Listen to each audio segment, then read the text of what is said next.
vous, que Dieu vous bénisse abondamment. Eh bien, et que cette semaine soit une semaine de faveur, une semaine de grâce, une semaine d'intense bénédiction. Je voudrais partager avec toi maintenant, sur un secret important, la loi de la proclamation. Eh bien oui, c'est avec cette loi que la Bible dit que Dieu a créé le monde. Car Dieu appelle les choses qui ne sont pas comme si elles étaient. Et ça, c'est justement cette loi qui déclenche le mécanisme même de la foi. Savoir, déclarer, confesser, affirmer, appeler à l'existence ce qu'on a envie de voir. Beaucoup de personnes ne comprennent pas que l'être humain est un être spirituel. Et le monde dans lequel nous vivons découle justement d'un monde spirituel. Il est gouverné par le surnaturel. Et si donc tu as envie de voir dans ta vie les choses que tu n'as pas encore vues, il est impérieux, indispensable de savoir appeler ces choses à l'existence. Es-tu malade? As-tu envie de voir la manifestation de la prospérité?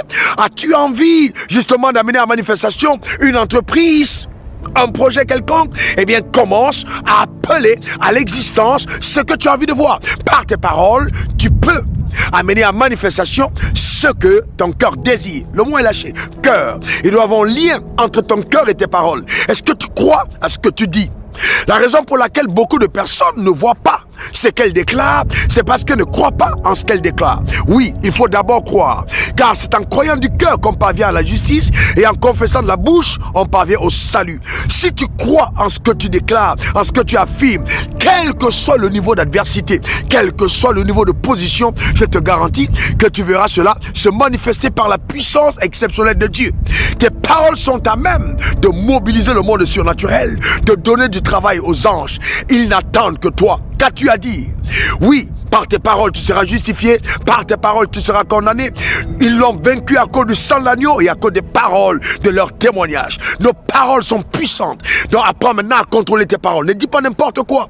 Oui, tu vas appeler ton enfant ma puce. Tu vas appeler mon petit pou. Attention, faites attention aux paroles que vous déclarez. Faites attention aux affirmations que vous faites, car elles peuvent se retourner contre vous.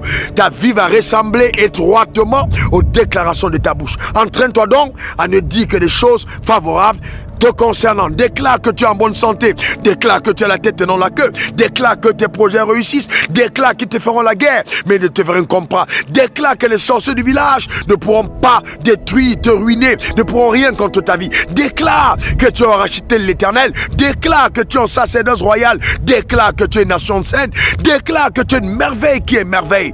Oui, apprends à confesser de ta propre bouche ce que tes yeux ont envie de voir. Et je vais te dire que tes paroles auront la capacité de changer totalement le panorama de ta vie. Eh bien, c'est là un secret qui va créer une révolution totale. Et tu vas voir que les personnes vont commencer à te dire que tu fais de la magie, tu fais de la sorcellerie. Pourquoi? Parce que tu auras déclenché une loi majeure, une loi qui est capable de créer radicalement le changement du panorama de ta vie et d'amener à l'existence un décor nouveau. Choisis donc de vivre une vie en couleur. Bye bye à la vie en noir et blanc. Tu n'es pas créé pour te plaindre, pour la tristesse, pour la lamentation. Par tes paroles, tu vas changer le décor et tu vas commencer à célébrer et à te réjouir, car Dieu te réserve le meilleur. Sois toi-même un co-acteur de la destinée, de la vie que tu veux mener sur terre, et Dieu te soutiendra. On est ensemble. À la prochaine. De la part du Seigneur pour toi. Bye bye.